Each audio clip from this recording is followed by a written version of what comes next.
Spid's alarm clock went off, rudely. The noise made Spid sit up in bed with a start. "How rude," he said to himself. "I was in the middle of a dream. Now I'll never know what happens." For Spid, however, this wasn't the time for dreaming.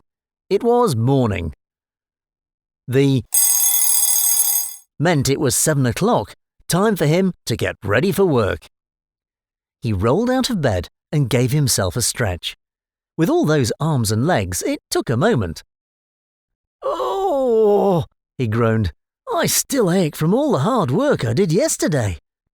Everything stretched, Spid slipped on his shoes and plodded downstairs. That's when he remembered. "Spid, it's Spun Day," he said to himself with a chuckle. "You have the day off.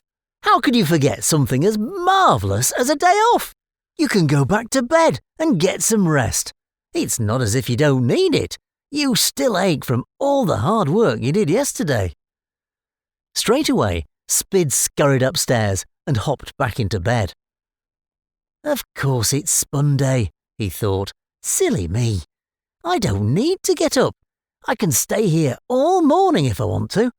In fact, I can spend the entire day in bed, doing absolutely nothing at all." A moment later, Spid got up again and went back downstairs. The trouble was, he didn't much like doing absolutely nothing at all, not on his own. It made him feel lonely. He disliked silence too. He thought to himself, "It's far too quiet. I'll listen to some music."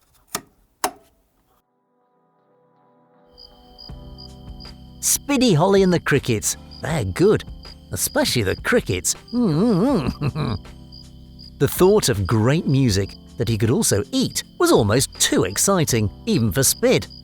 Spid liked crickets, although not when they clicked their back legs together. That made an awful noise.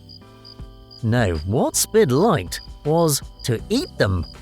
Lickety lips, he mimed along to the music while his legs did a fair bit of jigging. "Calm down, Spid," he said to himself. "It's only 8 o'clock in the morning. With this much excitement, you'll be exhausted by lunchtime. Perhaps I'd better put the news on the radio instead." Where is the radio? Bid would know. Bid was Spid's girlfriend, and she knew where everything was. In fact, she seemed to know everything about everything.